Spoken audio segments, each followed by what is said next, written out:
सुप्रभात। जय श्री कृष्ण। गत कुछ श्लोकों के अध्ययन के माध्यम से हम श्री कृष्ण के विस्तृत स्वरूप को समझने का प्रयत्न कर रहे हैं। हम जानने का प्रयत्न कर रहे हैं कि इस चराचर जगत के प्रत्येक कण में किस प्रकार वे स्थित हैं। वे अपने स्वरूप के विषय में बताते हुए प्रत्येक कण में प्रत्येक स्थिति में स्वयं के स्वरूप को वर्णित करते हैं। जहाँ एक और वे प्रत्येक यज्ञ में है, वही अनुष्ठान है, वही यज्ञ है, वही अग्नि है, वही स्वधा है, वही सब प्रकार से आहुति है, वही तर्पण है। तो ठीक वही वे कहते हैं कि इस जगत के माता पिता स्वरूप, दादा स्वरूप, पितामह स्वरूप वे ही हैं। वे ही हैं जो इस जगत के आश्रयदाता हैं, प्रत्येक जीव के आश्रयदाता हैं। वे ही हैं जो प्रत्येक जन के लक्ष्य हैं, जिसे मनुष्य पाना चाहता है, जिसे प्रत्येक प्राणी पाना चाहता है।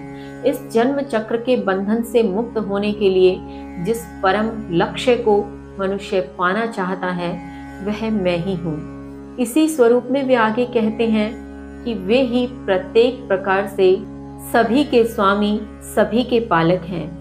वे इस सृष्टि की उत्पत्ति और संहार हैं। वे ही चराचर जगत के प्रत्येक कण का बीज हैं, अर्थात प्रत्येक कण का कारण है।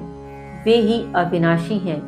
वे ही वह परम तत्व है जिससे प्रत्येक प्रकार के तत्व अंश के स्वरूप में हम सबके भीतर विद्यमान हैं। आगे श्री कृष्ण किस प्रकार समझाते हैं, आइए जानते हैं। श्लोक संख्या 19। तपामि अहं वर्षं निगृह्णाम्युत्सृजामि च अमृतं च मृत्युश्च सत्सच्चाहमर्जुन सत्सच्चाहमर्जुन। श्री कृष्ण कहते हैं, हे अर्जुन, मैं ताप हूँ। मैं वर्षा को रोकता और बरसाता हूँ। जन्म और मृत्यु, सत और असत भी मैं ही हूँ।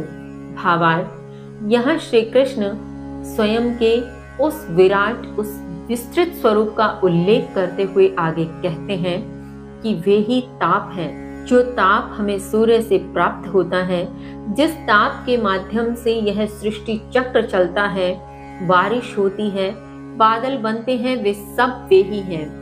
वे ही हैं जो वर्षा को रोकते हैं और बरसाते हैं। और वे ही हैं जो जन्म भी है तो मृत्यु भी। सत अर्थात आत्मा भी वे ही है, तो असत अर्थात जड़ पदार्थ भी वे ही हैं। प्रत्येक स्वरूप में वे हैं। आगे श्री कृष्ण कहते हैं, श्लोक संख्या 20।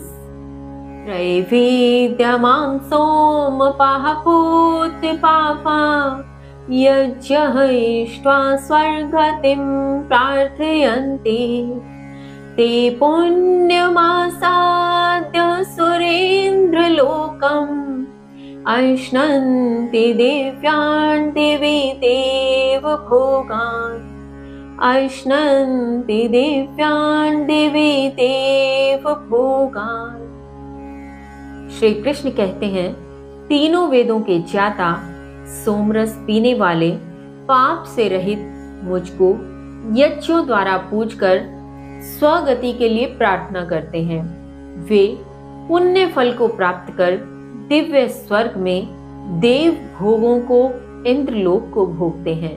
भावार्थ, यहाँ श्री कृष्ण उन प्राणियों के विषय में कह रहे हैं जो तीनों वेदों के ज्ञाता हैं।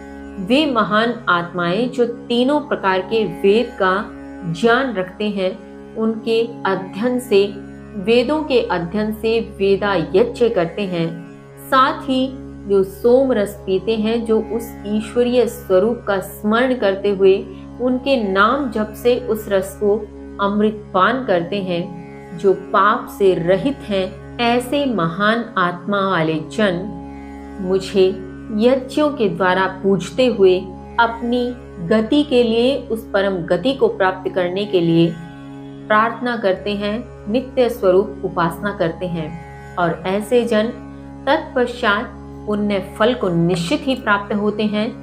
दिव्य स्वर्ग लोक में उन देवताओं के भोगों को, उस इंद्रलोक को भोगते हैं, वहां के ऐश्वर्य को प्राप्त करते हैं। इसके आगे श्री कृष्ण क्या समझाते हैं जानेंगे कल।